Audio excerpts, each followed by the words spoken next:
आज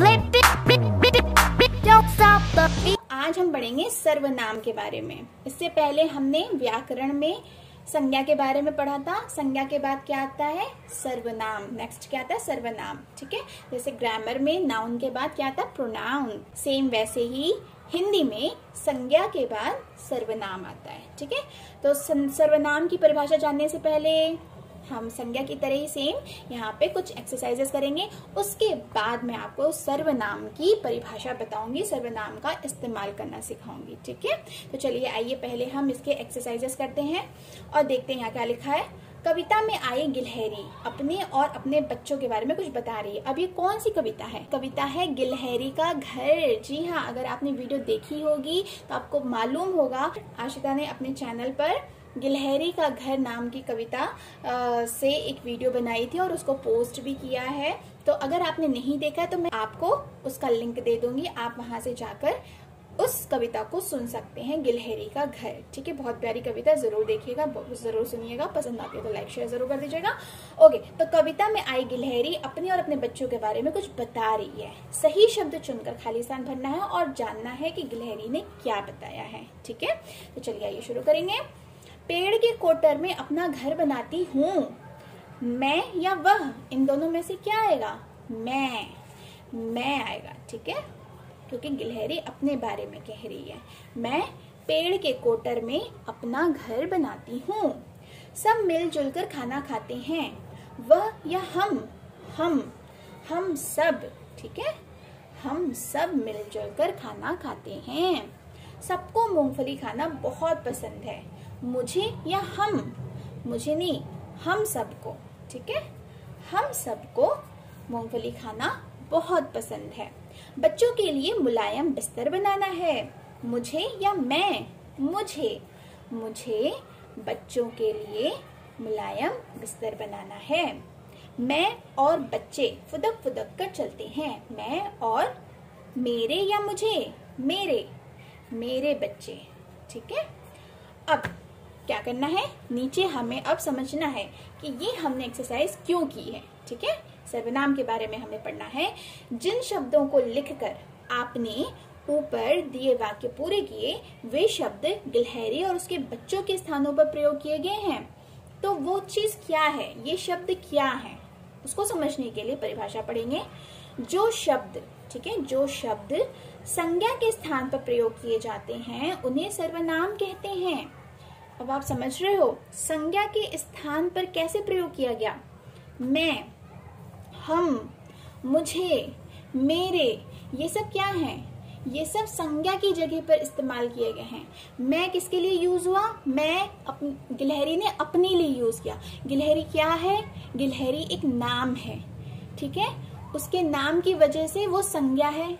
संज्ञा ने अपने आप को डिफाइन किया, अपने आप को बताया कि मैं पेड़ के कोटर में अपना घर बनाती हूँ। तो मैं यानी आई, माई सेल्फ, ये क्या हुआ? ये संज्ञा नहीं, ये सर्वनाम हुआ। ठीक है, जहां पे मैं, हम, तुम, मुझे, मेरा, तुम्हारा, उसका, वे। ठीक है, तो ये सारी चीजें जो किसी इंसान के बारे में, किसी जानवर के बारे में, किसी चीज के बारे में, किसी स्थान के बारे में आपको संबोधित करती है, वो सर्वनाम कहलाती है। ठीक है, समझ में आया? चलिए कुछ एक्सरसाइजेस करेंगे तो क्लियर हो जाएगा। और थोड़ा कुछ सर्वनाम शब्द जिनका प्रयोग हम अपनी भाषा में करते हैं उनकी सूची नीचे दी गई है। अब कुछ सर्वनाम शब्द यहाँ पे दिए गए हैं, हम उन्हें पढ़ेंगे। जैसे मैं, मेरा, मुझे, हम, हमारा, हमें, तुम, तुम्हारा, तुम्हें, आप, आपका, आपको, आपने, वह, उसे, उसने, उन्हें, उन्होंने, उसको, यह है, इसे, इसने, इन्हें, इन्होंने, किस, किसे, किसने, जिस, जिसे, जिसने, जिन्हें। ठीक है, इतने सारे शब्द हैं जो कि सर्वनाम को सूचित करते हैं। अब हम दूसरी एक्सरसाइज करके देखेंगे। निम्नलिखित वाक्यों में आए सर्वनाम शब्दों को छांट कर लिखिए। उसकी बहन बहुत समझदार है। सर्वनाम शब्द हमें यहाँ से छांटना है इस वाक्य से और यहाँ लिखना है।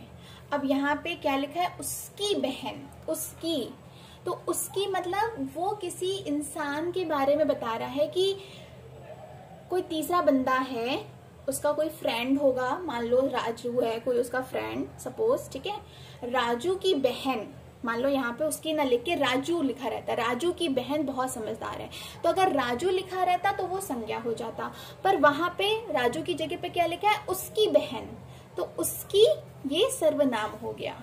ओके, तो इस तरीके से होता है। अगर डायरेक्ट उसका नाम लिख दिया गया है तो वो संज्ञा हो गया, और अगर इनडायरेक्टली उसके बारे में बोला जा रहा है तो वो सर्वनाम हो गया। ठीक है, समझ में आ गई? थम्स अप दे दो। आप कानपुर से कब आए? तो ये आप वर्ड क्या है, सर्वनाम, क्योंकि हम किसी इंसान से पूछ रहे हैं। ठीक है, आप, वो आपके पापा हो सकते हैं, मम्मी हो सकती हैं, आपके भैया हो सकते हैं, आपके चाचा चाची, कोई भी हो सकता है, तो आप उनसे पूछ रहे हैं कि आप कानपुर से कब आए, तो आप जो वर्ड है वो सर्वनाम हो गया, क्योंकि इनडायरेक्टली किसी इंसान के बारे में हम बात कर रहे हैं, किसी संज्ञा के बारे में हम बात कर रहे हैं। ठीक है, तो संज्ञा को इनडायरेक्टली अगर हम यहाँ पे देखेंगे तो ये सर्वनाम बन जाता है। वह बहुत अच्छी गायिका है, वह क्या हो गया, सर्वनाम। नेहा अपनी माँ के साथ बैठी है, नेहा क्या हो गया, उसका डायरेक्ट नाम लिखा है तो वो संज्ञा हो गई। अपनी माँ के साथ बैठी है, अपनी, तो अपनी यहाँ पे क्या हो गया, सर्वनाम, और माँ क्या हो गया, संज्ञा। नेहा और माँ संज्ञा हो गया, और अपनी माँ के साथ बैठी है तो क्या हो गया, अपनी ये सर्वनाम। ठीक है, उचित सर्वनाम शब्द चुनकर खाली स्थान भरिए।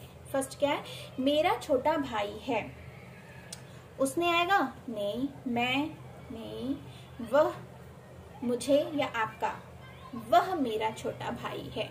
जैसे आप किसी को संबोधित कर रहे हो, कि अपने भाई को संबोधित करके बता रहे हो कि वह मेरा छोटा भाई है। गाजर का हलवा बहुत पसंद है, मुझे गाजर का हलवा बहुत पसंद है। घर कहाँ है, घर कहाँ है, किससे पूछा जा रहा है, आपका